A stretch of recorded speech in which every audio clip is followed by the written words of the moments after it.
자, 이제 마지막 주제로 들어가 보겠습니다. 이번에 한동훈 전 위원장이 이런 얘기를 했습니다. 다음 기사 한 가지 좀 보여주시면은요. 혹시 다음 걸로 넘어갈까요? 아니면은 잠깐만요. 예, 요걸로 가죠. 네, 한동훈 위원장이 한국일보와의 인터뷰에서 이런 얘기를 했습니다. 9월쯤 민주당에 큰 위기가 온다.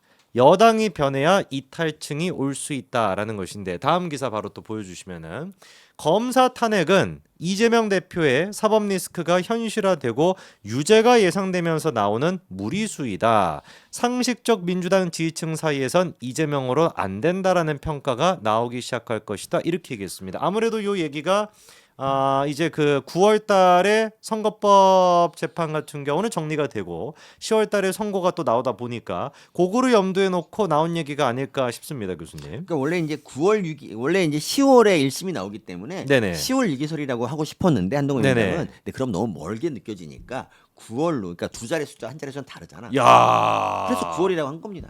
사실. 근데 정말 이거는 생각하지도 못했던 엄청난 논평인데요. 딱 보여. 저는 행간에 읽는 능력이 있어요. 행간. 머리 들어갔다 나오셨어요? 아예 그런 게 아니라 딱 저는 글자 사이에 공간을 읽어. 남들은 그걸 패스하잖아. 나는 그걸 읽어요. 실제로 봐봐요. 9월 유기설을 해놓고 9월에서 네네. 11월 딱 얘기하는 것 자체가 이미 아. 사실은 10월 유기설이란 맞네요. 얘기예요. 9월부터 와. 11월 사이라고 딱 얘기하는 거 보니까 10월이라고 한다면 이게 또 숫자가 두 개고 두 자릿수가 되고 네. 멀리 있는 것처럼 느껴지기 때문에 네. 그거를 또 교수님께서 간파를 네. 하셨습니다. 그러니까 이건 네. 뭐 그러니까 이거는 이제 꼭 이건 한동훈 위원장이 한 뭐 예언 중에서 뭐 아주 특별한 건 아니고 우리도 다 뭐 대충 예상을 할 수 있는 그렇죠, 건데 그렇죠. 이제 문제는 이거죠. 이재명도 이걸 알고 있고 음. 이재명이 과연 여기서 무슨 짓을 할 것인가? 무슨 짓을 할 9월에 것인가? 최후 변론을 앞두고 음. 저는 단식을 한다 그랬지 않습니까? 그랬었죠. 단식. 네. 근데 이제 어쨌든 뭐 단식이 설마 하거나 했는데 또 할까요? 단식을 하거나 네. 아니면 뭐 대통령 탄핵을 뭐 해버리거나 뭐 아니면 피습을 당하던가. 뭔가 위기 뭔가 있어요. 그러니까 어. 민주당의 큰 위기라는 거는 또 그렇게 보면 또 말은 되는 거예요. 되는 거예요. 네. 그러네요. 뭐가 됐든지 간에 네. 위기는 분명히 온다라는 거. 네.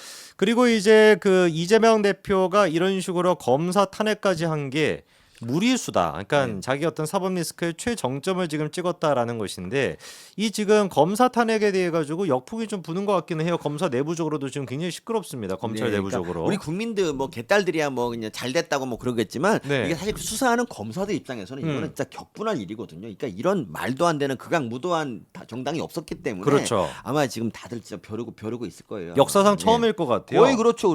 검찰이라고 하는 조직이 만들어지고 난 뒤에 네. 특정인 한 명을 지키기 위해서 야당 국회의원들이 선출직이 심지어 네. 로펌 역할을 하는 것도 처음 봤을 것이고 그러니까. 그렇게 폐악질을 했는데도 또 거대 야당이 되는 것도 처음 봤을 것이고 맞습니다. 그랬더니만 그 다음에는 이제 로펌 역할을 하는 것뿐만 아니라 완전히 깡패 조폭같이 검사에 대한 탄핵을 무려 지금 7명에 대한 탄핵이나 소추를 또 통과시켰고 네. 그 다음에 아마 판사에 대한 탄핵이 되겠죠. 네. 근데 아까 이제 그 뭐 무슨 돌직구 쇼에서 어떤 사람이 이렇게 말하더라고요. 그러니까 네. 민주당 똘마니가 이제 이 탄핵을 하다가 이게 이제 탄핵이 기각되고 이러면 민주당이 이건 거기에 대한 책임을 지면 된다 그랬는데 아니 이미 기각됐는데 미친놈이 뭔 이미 소리야. 기각됐는데 네. 아무런 책임도 안 졌습니다. 거기에 대해서 네. 미안하다 사과하지도 않았고요. 무슨 그러니까 책임이라는 말로 그냥 정치적 책임이란 말로 넘어가는데 이건 그렇게 하면 안 되죠. 우리 그렇죠. 국민의힘이 뭔가를 요구해야 됩니다. 니네들 이번에 기각되면은 5대 4로 기각됐어요 네, 이미. 네, 그러니까 네. 이번에 또 기각되면 어떻게 할 거냐라고 이걸 뭔가를 걸라고 해야죠. 당연히. 아니 그러니까 보면은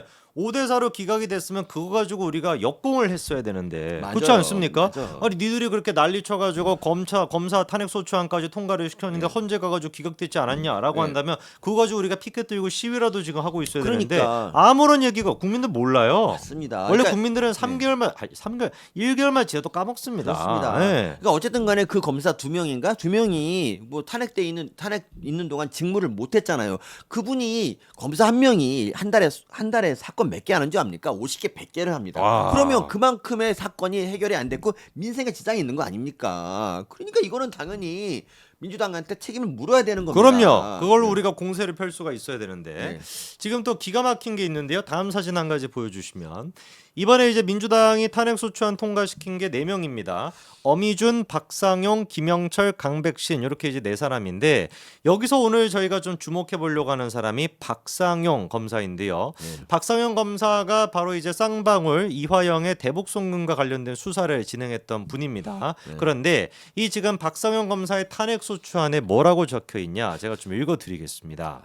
피소추자는 2019년도 1월 8일 울산지검 청산의 간부 식당에서 술을 마신 후 청사 민원인 대기실 바닥에 변을 보는 등 행위로 공용물을 손상했다. 라고 하는 내용이 정말로 탄핵소추안에 지금 명시가 되어 있습니다. 이거 어떻게 해야 됩니까, 교수님? 이거 진짜 미친놈들 아닙니까? 일이고요, 진짜 아니 뭐 그러니까 이건 뭐 해당 박 검사는 이게 이제 사실이 아니라고 하지만 사실이라고 하더라도 이게 무슨 탄핵 사입니까? 아니 이거 아니 술 먹고 관략근이 조금 이제 이완돼서 그럴 수도 있는 것이고 그러니까 이게 정말 문제가 된다면 이거는 징계를 받으면 되는 것이지 이게 무슨 탄핵입니까? 그러니까 왜 칼 잡는 왜 그냥 왜 요만한 칼 면도칼 써도 되는 거를 갖다 왜 로켓포를 쏘냐고. 이거 면도칼로도 아니에요, 이거. 예, 이거 아유.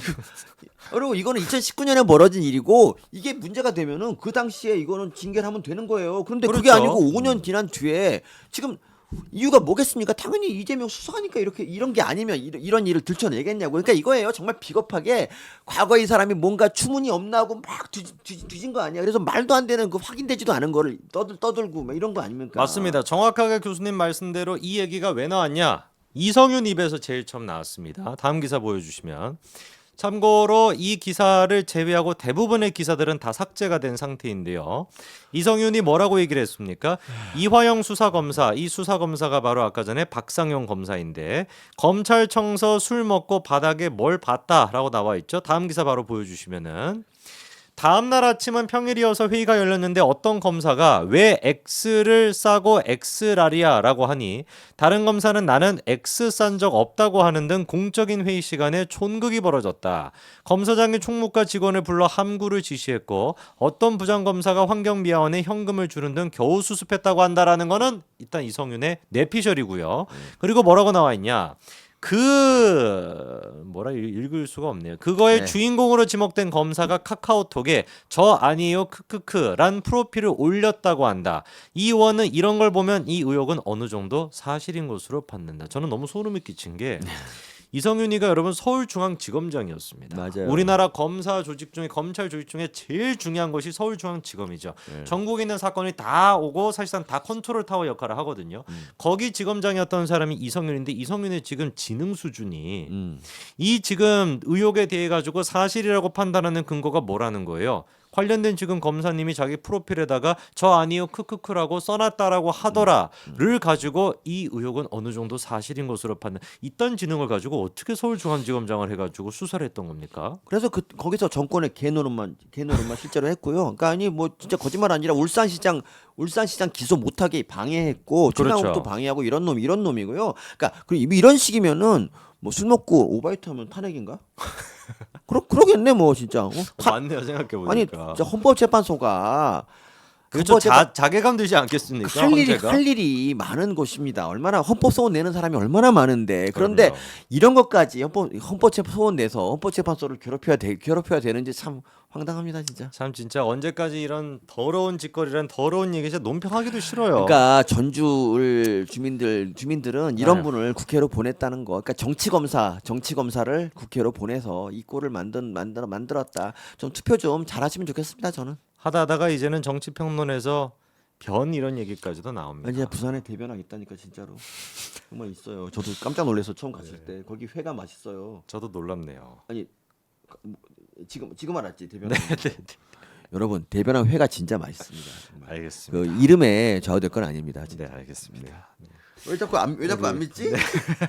근데 진짜 확실히 그래요. 그러니까 검사로서 무능하고 이성윤은 원래 문재인 아니었으면은 이렇게 고위로 출세할 사람도 아니에요. 그러니까 한직을 떠돌던 그럼요. 인간이 네. 그냥 경희다 나왔다는 이 인맥 하나로 이성윤이 지금 고위직에 올랐고요. 그리고 국회의원까지 됐는데 검사질을 못하던 사람이 국회의원 돼서 훌륭한 국회의원이 된다. 이런 확률은 없는 겁니다. 맞습니다. 네.